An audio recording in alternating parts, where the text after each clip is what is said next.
Hello Mzansi, welcome to a special episode of Farmers Inside Track. My name is Duncan Masiwa.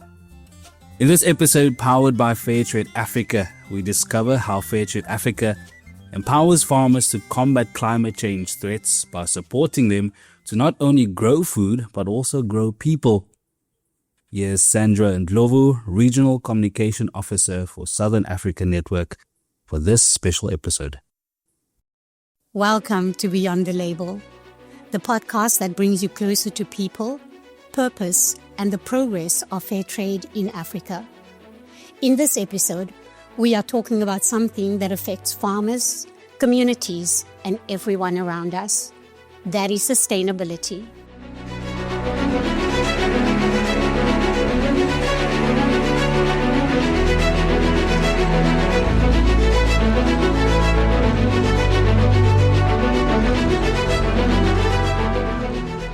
In studio today, we are joined by Chris Oluwatch, who is the Programs Director for Fairtrade Africa.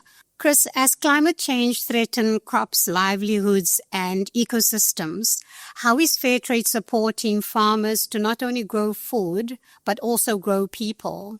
Thank you so much, Santi. And as you rightly stated, indeed, climate change is really affecting so many livelihoods and becoming so disruptive, especially for the farmer. Fairtrade, through our partners, and other like-minded organizations, we have a number of interventions that are going towards supporting the farmers mitigate the effects of climate change. For instance, we have, through programming, we have some projects that are running that are specifically addressing the issues, for instance, around the carbon footprint. And to this end, we have implemented a number of measures to ensure that the emissions are properly managed from the farm level to the processing and to the transportation of the products to the markets, through mechanisms such as ensuring that the farmers adopt clean energy mechanisms for cooking, for lighting, which reduces ultimately the net impact on the environment in terms of destruction of the forests. We also have some other initiatives that are geared towards, for example, agroecological management. And in this case, we have a good example of a project that is running, which we call the dynamic agroforestry, the dynamic agroforestry project. In this project, we promote the diversification and, the intercropping of food crops, within the cocoa farms in West Africa. So it is not just about the mainstream commodity product that we are looking at, but we are also encouraging the farmers to intercrop crops such as yam, plantain, and the vegetables within the farm, within their farm, so that this then can become an alternative source of livelihood for them, making it easier for their food sustainability, but also for discretionary maybe income that is coming out of these other streams of crops. We have some other interventions like beekeeping in some countries that we have been promoting. If you go to Malawi, we have supported quite a lot of some farmers there to start their beekeeping businesses. And again, this in a way is diversifying their income streams, but at the same time, giving some sense of food security to those farming communities. So across the continent, then we'll have quite a number of initiatives that are running, ensuring that we take care of the health of the farmer, as it were, but at the same time, ensuring that from their mainstream crop, they are able to get some income that is sustainable. What would you say are some of the most pressing climate challenges that farmers are facing? Yeah, there are many, quite a number of them, but, you understand that with climate change, then comes the erratic nature of the weather patterns and, stretching the farmers through the extremes. Either the temperatures are too low to support any growth of their crops, and that then would lead to, damages that come from scorching of their crops on the farm. But at the same time, you could go to the extreme where we have very high temperatures, that then leads to drying up and withering off. But again, when it rains in bounds. So you are having quite a lot of incidences of flooding, landslides, and of course, then the other aspects around cyclones that have affected quite a lot of farms in the Southern Africa region. Yeah, so all these complexities and make it very difficult for the produce organizations and the farmers, as it were, to be able to produce at optimum levels, but at the same time, maintain the quality of the products. Climate change has led to a lot of prevalence of diseases and pests. So this, in a way, leads to deterioration of the quality of the products we present to the markets. And that is why then it becomes a big challenge to the farmers. Yeah. I know that one of the things that sets Fairtrade apart from other sustainability labels is the premium. So how's the premium being used to mitigate these challenges? Yeah, the farmers, one beautiful thing about the Fairtrade certification scheme is that the farmers have the liberty to use the Fairtrade premiums on the areas where they have identified as priorities based on their business models.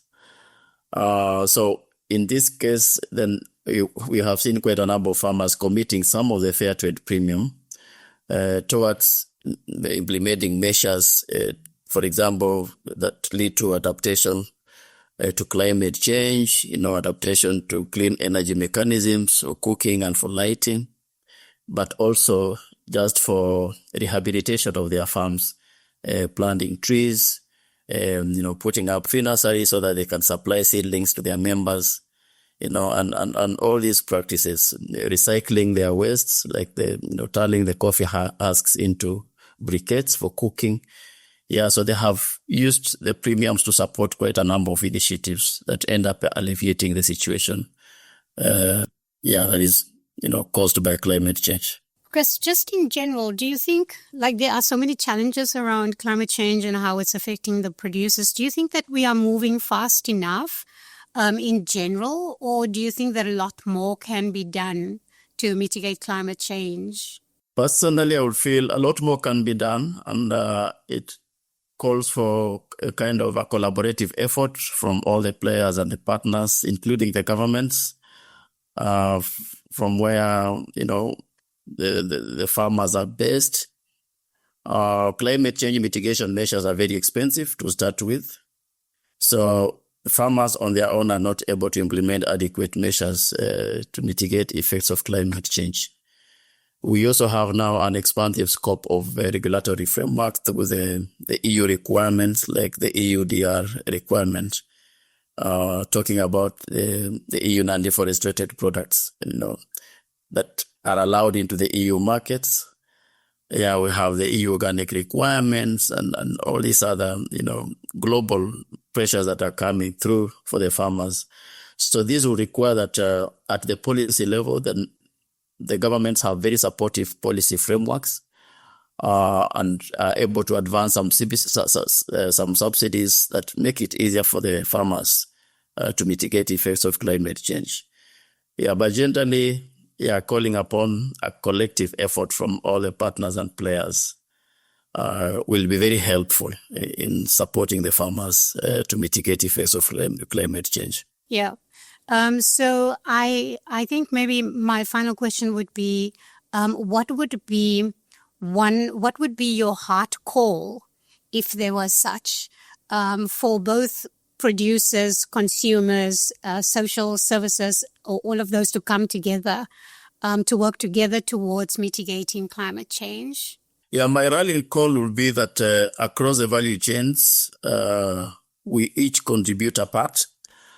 As it is at the moment, the burden of compliance, the burden of making the adjustments that are necessary to mitigate effects of climate change are borne entirely and, almost entirely by the farmer. And you realize these are burden that the farmer cannot afford on their own. So if we can have all the players across the value chains, from the farmer to certification bodies like ourselves, to the market players, the retailers, the traders, to the governments coming in, development agencies, that will lead to a holistic approach that can deliver a better farming environment for the farmer. Otherwise, if you leave it to the farmer on their own, this is quite a big burden for them. Yeah. Thank you so very much for taking time to join us, Chris. That was Chris Oluoch, the Programs Director for Fairtrade Africa. And as we heard, that there is so much work that still needs to be done around sustainability, specifically within agriculture. For Fairtrade Africa, this is Sandra Ndlovu.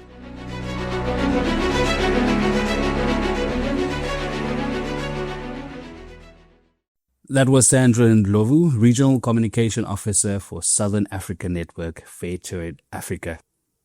You can, of course, read more on this topic by visiting www.foodformzansi.co.za. Remember to subscribe to our podcast on your favorite platform so you never miss any of the episodes. From me, Duncan Masiwa, our technical producer, Megan van der Vent, and the rest of #Team Food for Mzansi, thanks for listening.